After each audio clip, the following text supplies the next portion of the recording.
지난 시간까지 우리는 안식일 논쟁으로 예수님과 바리새인 그 서기관들과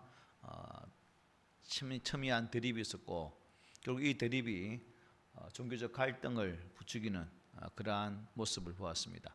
심지어는 이제 종교 바리새인들이 예수님을 어찌할까, 죽일까라는 의논까지 하게 되어지는 장면을 지난 시간에 우리가 보았습니다.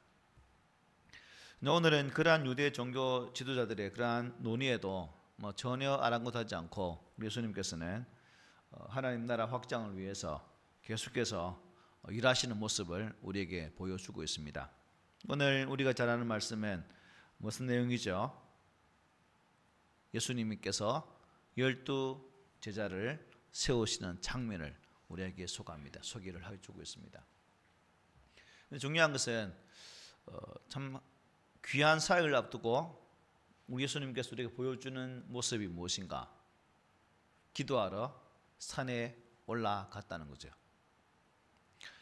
예수님께서 이 귀한 사역을 앞두고 먼저 기도하면서 우리에게 보여주는 게 뭐냐면, 가장 중요한 순간마다 예수님은 기도하심을 통해서, 즉 하나님과 의논하고 소통함을 통해서 아버지의 뜻을 이루기까지 수고하는 그러한 내용들로 사역을 계속하고 계시다는 겁니다. 오늘 본문을 보면 이제 12명의 제자 이름이 나오죠.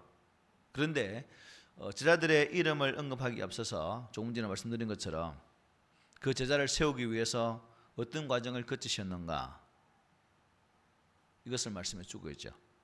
사실 제자들을 세우는 일은 여러분 결코 가벼운 일이 아니죠. 교회 한 교회가 세워지고 또 공동체가 모여들어서 교회 일꾼도 세우는 부분도 마찬가지입니다. 그냥 아무렇게나 세워버린다면 하나님 교회가 언제나 모습이 되기 힘들겠죠. 예수님께서 우리에게 잘 보여주고 있습니다.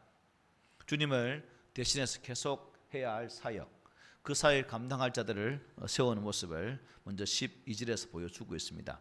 이때에 예수께서 기도하시러 산으로 가사 밤이 새도록 하나님께 기도하시고, 옛날에는 기도원에 가서 금요일마다 철야도 많이 했고, 또 특별한 삶의 문제가 발견했을 때 또 산기도를 가서 밤새도록 소나무 뿌리를 잡고 기도했던, 어떤 때는 바위를 잡고 막 기도했던 그런 때가 있었죠. 요즘은 이제 그런 곳을 찾는 사람들이 아주 적습니다. 믿음이 좋았을까요? 아니면 삶에 문제가 없어서 그럴까요? 그만큼 우리가 그 문제 앞에 간절함이 많이 사라진 신앙생활을 하고 있다는 반증이기도 하죠. 어쨌든 예수님께서는 기도하시러 산에 가셔서 밤이 새도록 하나님께 기도하셨습니다. 예수님은 중요한 일을 앞에 두고 항상 기도하셨다고 말씀드렸어요. 하나님과 의논하시면서 그만큼 사람을 세우는 일을 아주 중요하게 여기셨다는 겁니다. 우리 교회도 이제 일꾼을 세워야 되는데, 땅에가 고민은 참 예배를 기본적으로 잘 드려야 되겠는데 참 예배도 되지 않고, 참 예배도 안 되는 사람들에게 새벽 기도를 요구하는 것은 더 힘든 고통을 안겨주는 그런 문제가 되기 때문에 참 이게 심각한 고민 중에 한 가지입니다. 오늘 본문을 통해서 우리에게 교훈으로 좀 다가왔으면 좋겠어요. 기도가 먼저이고 선택은 나중이구나. 하나님과 의논한 후에 선택하는 것이 제대로 되어진 순서구나라는 사실을 우리가 깨달아야 된다는 거죠. 그런데 대개 우리는 그 반대로 살아가죠. 세워놓으면 그 자리가 사람 만든다고, 세워놓으면 그 자리가 사람 만들어서 일을 하게 한다고, 아주 그럴듯한 그러한 달콤한 말이기도 하죠. 그런데 저는 그 말에 결코 반대를 합니다. 내가 선택한 후에 하나님께 때를 쓰는 것을 우리가 기도로 생각하니까 잘 안 될 경우가 많다는 거죠. 그래서 먼저 우리가 교회 일이든 여러분의 개인이나 가정의 일이든 먼저 하나님께 상의를 하십시오. 기도 안 하는 거죠. 중요한 일일수록 더더욱 그렇게 해야 됩니다. 그런 다음에 선택하는 것이 가장 좋은 신앙적인 태도라는 거죠. 그래서 시대가 바삐 돌아가고 우리의 신앙이 분주함이라는 핑계로 인하여서 기도의 자리가 점차 소홀히 여겨지는 이때에 우리들만큼이라도 그런 자리를 소중히 여기고 주님 앞에 더 가까이 나아갈 수 있는 그런 은혜가 있기를 소망합니다. 또 주목해 볼 것이 뭐냐면 예수님께서 택하신 12제자를 그 이름을 사도라고 칭했다는 거죠. 사도라고 칭했다는 거죠. 13절에 보면 이렇게 말씀하죠. 밝음에 그 제자들을 부르사 그 중에서 12를 택하여 사도라 칭하였다 말씀합니다. 우리 예수님께서 제자로 부르신 사람은 어찌 보면 12명보다 어떻게 해요? 훨씬 더 많았다고 볼 수 있죠. 특히 예수님께서 오병이어의 기적을 일으키신 후에 그 숫자는 그야말로 어마어마했습니다. 그야말로 군중, 그래서 표현을 무리라까지 표현하는 것을 볼 수가 있습니다. 빵 문제를 해결해 주는 그 메시아를 만났기 때문에 많은 사람들은 그 문제를 해결받기 위해서 수도 없이 밀려왔다는 겁니다. 그런데 그 후에 예수님은 그의 기대에 어긋나는 말씀을 하죠. 빵을 기대하는 사람들에게 아주 실망스러운 말씀을 하게 된다는 겁니다. 나는 이 땅에 빵을 제공하러 온 메시아가 아니라 나 스스로가 빵이 되려고 온 메시아다라고 말씀했다는 거예요. 이 말씀이 요한복음에 있죠. 요한복음 6장 48절부터 55절에 보면 이렇게 말씀해요. 내가 곧 생명의 떡이니라. 너희 조상들은 광야에서 만나를 먹었어도 죽었거니와 이는 하늘에서 내려오는 떡이니 사람으로 하여금 먹고 죽지 아니하게 하려 하는 것이니라. 나는 하늘에서 내려온 살아있는 떡이니 사람이 이 떡을 먹으면 영생하리라. 내가 줄 떡은 곧 세상의 생명을 위한 내 살이니라 하시니라. 그러므로 유대인들이 서로 다투어 이르되 이 사람이 어찌 능히 자기 살을 우리에게 주어 먹게 하겠느냐. 예수께서 이르시되 내가 진실로 너희에게 이르노니 인자의 살을 먹지 아니하고 인자의 피를 마시지 아니하면 너희 속에 생명이 없느니라. 내 살을 먹고 내 피를 마시는 자는 영생을 가졌고 마지막 날에 내가 그를 다시 살리리니 내 살은 참된 양식이요 내 피는 참된 음료로다. 아멘. 그러자 많은 제자들이 어떻게 됐을까요? 예수님 곁을 떠나게 됩니다. 우리 옛날 말에 천문 핫바지 방구 새듯이 그냥 쑥 빠져나갑니다. 그 내용이 6장 6절로 66절 68절에 말씀하고 있습니다. 그때부터 그의 제자 중에서 많은 사람이 떠나가고 다시 그와 함께 다니지 아니하시더라. 예수께서 12제자에게 이르시되 너희도 가려느냐? 시몬 베드로가 대답하되 주여 영생의 말씀이 주께 있사오니 우리가 누구에게로 가오리까? 라고 베드로가 아주 의미심장한 고백을 하게 되죠.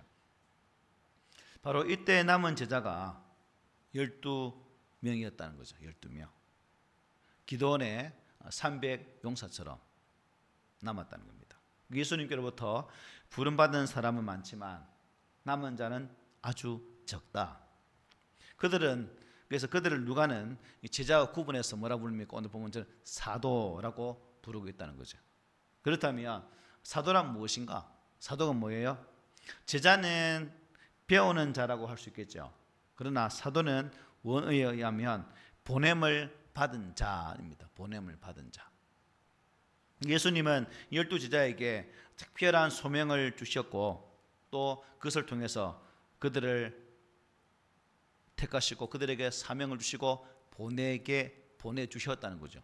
즉 사명의 길로 갈 수 있도록 보내셨다는 겁니다. 오늘날에도 마찬가지입니다. 교회마다 교인은 많죠. 그죠? 교회는 많습니다. 그러나 주님의 말씀에 철저히 순종하려는 그러한 제자들은 극히 드뭅니다. 그보다도 이 보냄을 받은 자 더 적다는 거죠. 항상 주님께서 교회를 세우시고 교회를 통해 일하시기를 원하시는 자가 분명히 있음에도 불구하고 우리가 일을 할 때는 점점 꼬리를 내리는 분들이 있다는 겁니다. 교회에 다니는 사람 열심히 배우는 제자로 만족하지 않게 되기를 바랍니다. 저와 여러분들은. 우리는 모두 보냄을 받아서 주님께서 맡기신 일들을 행하는 사도들이 되어야 될 줄 믿습니다. 그냥 이름만의 맹목적인 성도가 아니라 그 거룩한 이름에 합당한 믿음의 삶을 살아내는 그러한 성도, 그러한 제자, 그러한 사도가 되셨으면 합니다. 그러면 이 사도로 부름받은 12명의 제자 이름은 누구인가? 작년에 이제 우리가 수련회 때 주일학 수련회 때 잠시 12명의 제자 이름을 언급했잖아요. 그 내용들이 이제 쭉 나오면 14절에서 16절에서 나오죠. 곧 베드로라고도 이름 주신 시몬과 그의 동생 안드레와 야고보와 요한과 빌립과 바돌로메와 마테와 도마와 알프의 아들 야고보와 셀롯이라는 시몬과 야고보의 아들 유다와 예수를 파는 자가 될 가룟 유다니라 말씀합니다. 그래서 오늘은 간략하게 잘 알고 계시겠지만 이 12명의 제자의 면면들을 아주 짧게 우리가 점검하고 오늘 말씀 마치도록 하겠습니다. 먼저 누구예요? 베드로, 그죠? 베드로라고 하는 이름을 주신 시몬. 예수님의 우리가 일명 이 사람을 어떻게 부릅니까? 수제자라고 부릅니다. 마태복음 16장에 보면 예수님께서 제자들을 향해서 너희는 나를 누구냐라고 묻죠. 누구를 하느냐 묻습니다. 그때 주는 그리스도시요 살아계신 하나님의 아들이십니다 라고 고백합니다. 그때 주님께서 이 말씀을 주시죠. 바요나 시몬아 내가 복이 있도다. 이를 내게 알게 한 이는 혈육이 아니요 하늘에 계신 내 아버지시니라. 또 내가 네게 이르노니 너는 베드로라. 내가 이 반석 위에 내 교회를 세우리니 음부의 권세가 이기지 못하리라고 주님께서 칭찬해 그야말로 칭찬을 해 주셨습니다. 이때부터 시몬은 반석이라는 뜻의 베드로라는 이름을 가지게 되죠. 어부답게 성격이 어땠을까요? 매우 급한 사람으로 알려져 있습니다. 예수님께서 잡히시던 날 밤에 예수님 몇 번 부인하죠? 3번 부인하는 그런 부끄러운 일도 아주 했던 그런 사람이었습니다. 그러나 사도행전을 보면 오순절 성령 강림 사건을 통해서 완전히 변화되어지고 가장 앞장서서 복음을 전하는 제자가 됩니다. 그리고 베드로 설교할 때에 몇 명요? 3,000명이 회개하여 돌아오는 역사가 일어나는 기적도 우리가 말씀을 통해 분명히 보게 되죠. 주 64년경 네로 황제 때 바티칸에서 십자가에 어떻게 죽죠? 거꾸로 매달려서 죽임을 당하죠. 순교를 당하게 됩니다. 그 다음에 누가 나옵니까? 베드로의 동생 안드레가 나오죠. 안드레. 자, 안드레를 보면 안드레는 처음 세례 요한의 제자였어요. 처음에는 요한이 예수를 보고 하나님의 어린 양이라는 말을 듣고 이제 다른 제자와 같이 따라가게 됩니다. 예수님께서 와 보라 하는 말을 따라 그들은 그를 따라가서 그가 메시아라는 것을 이제 확신을 하게 되자 즉시 형 베드로를 예수님에게 이제 인도해서 함께 예수를 따르는 제자가 되는 겁니다. 오병이의 기적과 관련된 인물이기도 한 것이 바로 이 안드레죠. 스구디아에서 전도하고 아가야에서 순교하게 되어지는데 베드로는 거꾸로 이렇게 순교했지만 동생 안드레는 X자형으로 비스듬하게 이렇게 매달려서 순교했습니다. 그 다음에 나오는 분이 누구예요? 야고보, 세베대의 아들 야고보가 나옵니다.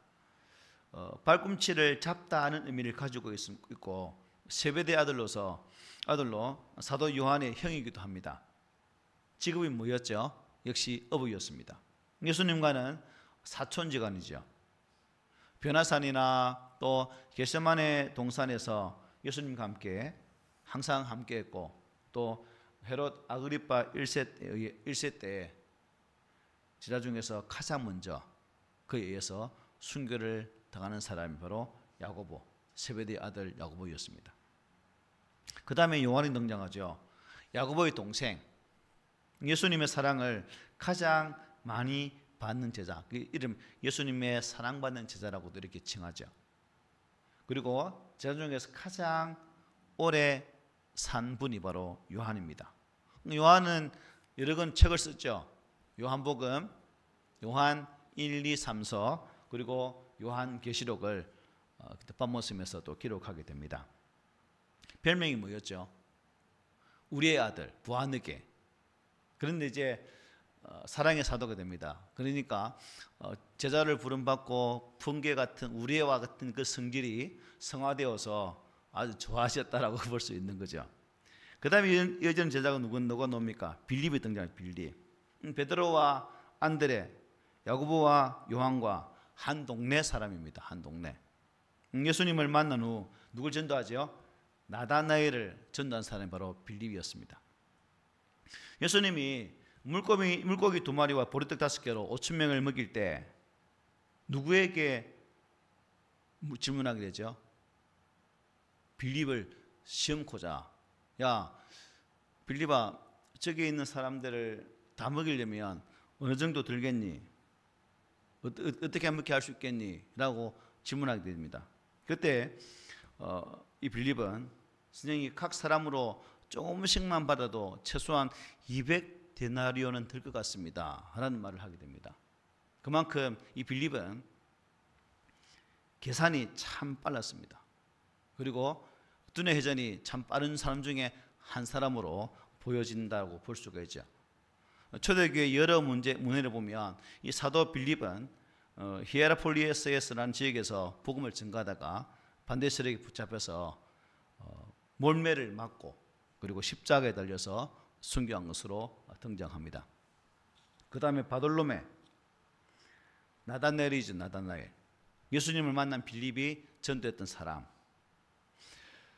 모세가 율법에 기록하였고 여러 선지자가 기록한 그 일을 우리가 만났다. 요셉의 아들 나사렛 예수다라고 빌립이 말했을 때, 에이, 나사렛에서 무슨 선한 게 나겠냐라고 말한 사람이 바로 이 사람이죠. 나다나엘도 빌립과 같은 그런 종류의 사람입니다. 빌립은 확신에 차서 달리 설명하지 않고 그냥 와보라 하고 이렇게 말하죠. 이에 나다나엘이 예수님을 만나러 오게 됩니다. 그런데 예수님께서 나다나엘이 당신께로 나왔을 때에 뭐라 말씀하십니까? 보라, 이는 참 이스라엘 사람이라, 그 속에 간사한 것이 없다라는 말씀을 하게 됩니다. 그래서 나다나엘이 어떻게 주님 나를 아십니까? 라고 질문했을 때 주님께 이렇게 대답하죠. 빌립이 너를 부르기 전에 내가 무화과 나무 아래에 있는 것을 내가 보았다 고 말씀합니다. 아마 이 나다나엘은 주로 나무 그늘에서 말씀 묵상하는 그런 삶을 살았던 그런 사람으로 보여집니다. 평소에 말씀 묵상했다는 거죠. 자신의 모습을 곁들여 보시는 예수님 말씀에 감동되어서 예수님의 제자로 이렇게 따르게 됩니다. 인도인들에게 복음을 전했고 아르메니아 그리고 알바노스폴리스에서 순교를 당했다라고 역사는 전합니다. 그 다음에 마태, 우리가 앞에 시간에 보았죠, 그죠? 마태 지역이 뭐예요? 세리였습니다. 세관에 앉아 있다가 예수의 부름을 받고 예수를 따르게 됩니다. 마태복음을 기록한 사람이죠.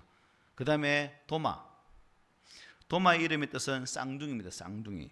요한복음에서는 디두모라는 이름으로 등장하죠. 디두모, 헬라입니다.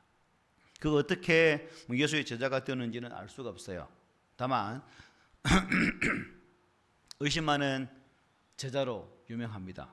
예수님 부활하신 후에 제자들이 모인 곳에 나타나시는데 마침 그때 도마가 있었나요? 없었나요? 없었죠. 그래서 예수님이 부활했다. 나는 직접 그분이 찔린 곳을 만져봐야, 직접 보아야 믿겠다라고. 그래서 예수님께서 직접 또 도마에게 오셔서 다 보여주시고 보지 않고 믿는 믿음이 크도다라고 말씀하시게 되죠. 그제서 도마는 어떻게 말합니까? 나의 주시며 나의 하나님이십니다 라는 신앙의 고백을 하게 됩니다. 우리가 도마를 보면 도마는 인도에 순교했거든요. 인도. 그래서 지금 김해에서는 도마 왕래설에 의해서 몇 목사님 또 연구를 하고 있는 그런 상황이 있습니다.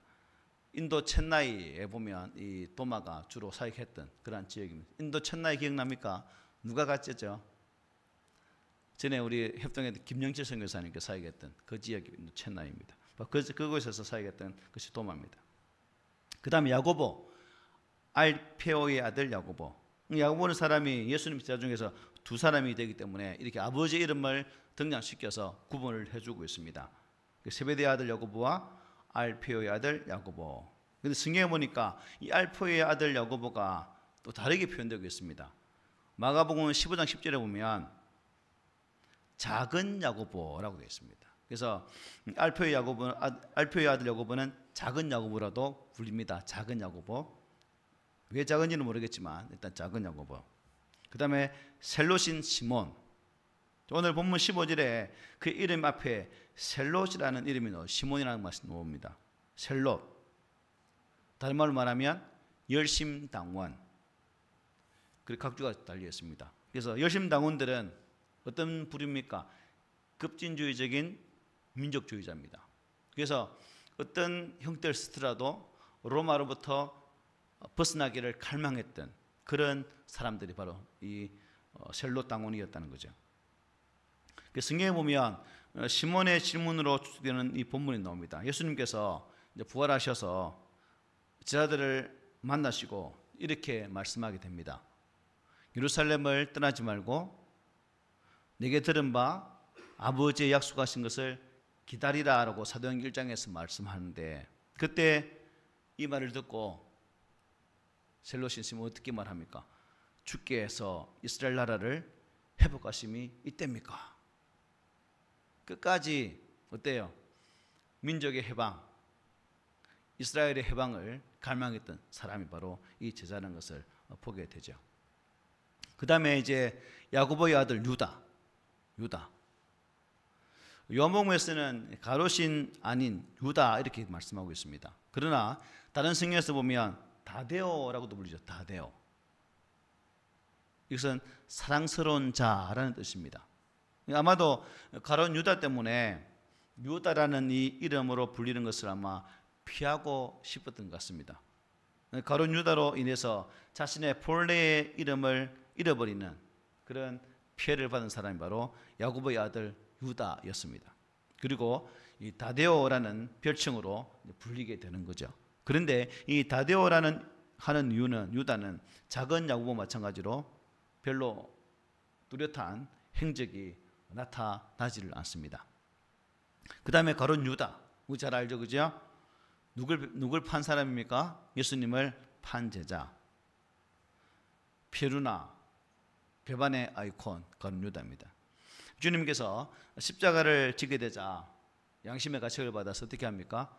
은사십전을 돌려주고 자살을 하게 됩니다.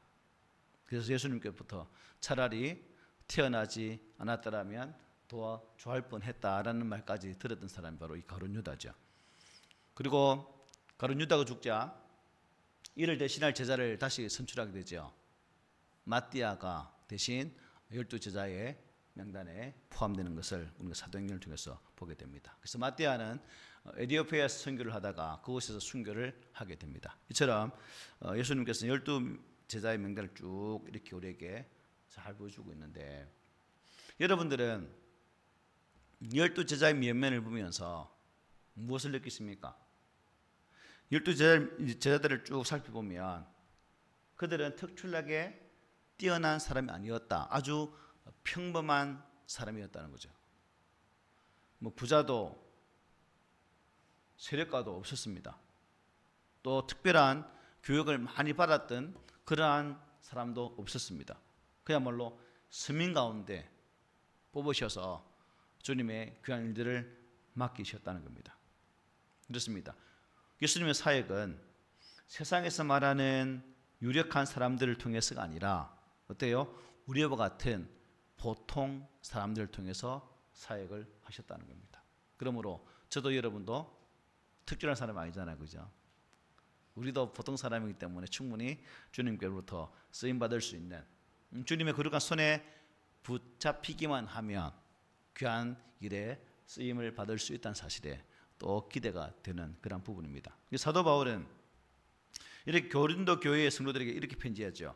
고린도서 1장 26, 29절에 보면 이렇게 말합니다. 형제들아, 너희를 부르심을 보라. 육체를 따라 지혜로운 자가 많지 아니하며 능한 자가 많지 아니하며 문벌 좋은 자가 많지 아니하노도다. 그러나 하나님께서 세상에 미련한 것들을 택하사 지혜 있는 자들을 부끄럽게 하려 하시고 세상에 약한 것들을 택하사 강한 것들을 부끄럽게 하려 하시며 하나님께서 세상에 천한 것들과 멸시받는 것들과 없는 것들을 택하사 있는 것들을 피하려 하시나니 이는 아무 육체도 하나님 앞에서 자랑하지 못하게 하려 하심이라. 아멘. 이렇게 말씀했어요. 하나님께서 우리를 부르심도 마찬가지입니다.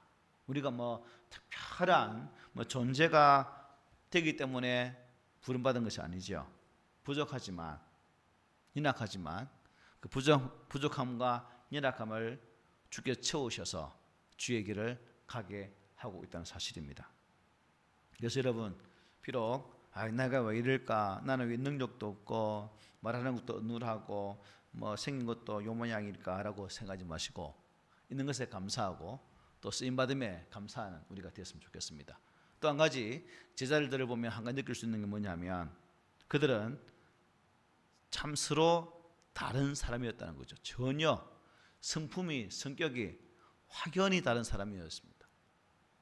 제가 왜 이 말씀할까요? 교회 성도들도 마찬가지입니다. 저하고 이러면 성격 같습니까? 옆에 있는 성격 같습니까? 우리 두 부부보다도 매일 티격태격 티카티카 하잖아요. 이게 한 가정의 부부도 티격태격 하는데 공동체 전체가 모였을 때의 그 구성원들을 보면 여러분 하나 되기는 언제 오려나 라고 할 수밖에 없죠. 그러나 12명이 주님께서 들어 쓰시고 성령의 강력하신 은혜가 임했을 때 그들은 순교를 불사하고 하나님 거룩한 교회를 세워가는 일들을 감당했다는 거예요. 마찬가지로 오늘 우리도 성령의 은혜가 나를 주장하시면 우리 또한 뿔뿔이 하나하나 정말 하나 될 수 없는 그런 모습들을 지니고 있지만 성령님의 은혜로 인해서 우리는 충분히 하나 될 수 있다는 사실을 이 말씀을 통해서 깨닫게 된다는 거죠. 그러므로 우리의 가정이, 우리 교회가 왜 이럴까? 왜 이렇게 하나로 쭉 뭉쳐지지 못할까라는 안타까움도 있겠지만 또 그 이면에 하나님께서 우리 가운데 역사하시면 참 모래알처럼 뭉쳐지지 않는 이 우리의 모습이 성령이 시멘트가 되어셔서 비벼짐을 통해서 더 강력한 그러한 교회의 공동체 또 우리의 가정이 될 줄 믿습니다. 에베소서 보면 이렇게 말합니다. 그는 우리의 합행이신지라 둘로 하나를 만드사 원수된 것 곧 중간에 막힌 담을 자기 육체로 허셨다라고 말씀했어요. 우리 앞에 있는 벽들을, 우리가 정말 깨기 힘들고 어려운 그 벽들을 누가요? 예수님께서 깨트려 주시고 허물어 주셨다는 겁니다.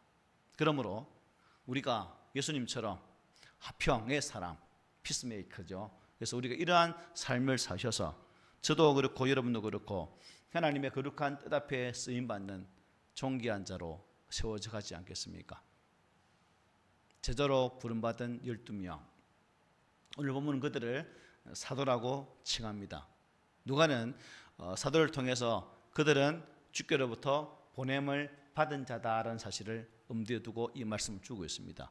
오늘 이 시대에 저도 여러분도 부름을 받았고 부름받은 것으로 끝나지 않고 이제 우리 또한 이 세상을 향해 보냄을 받은 성도입니다. 그러므로 보냄받은 자답게 항상 하나님의 거룩한 은혜 앞에 서고 또한 주님의 능력을 덧입어서 주의 온전한 길을 갈 수 있는 그러한 성도들이 되시기를 바랍니다. 본문은 12명의 사도를 소개하죠. 그러면 이제 13번째 사도가 누굽니까? 바로 저 여러분들이 되어져야 된다는 겁니다. 13번째 사도로 쓰임받는 우리 모두가 됩시다. 아멘.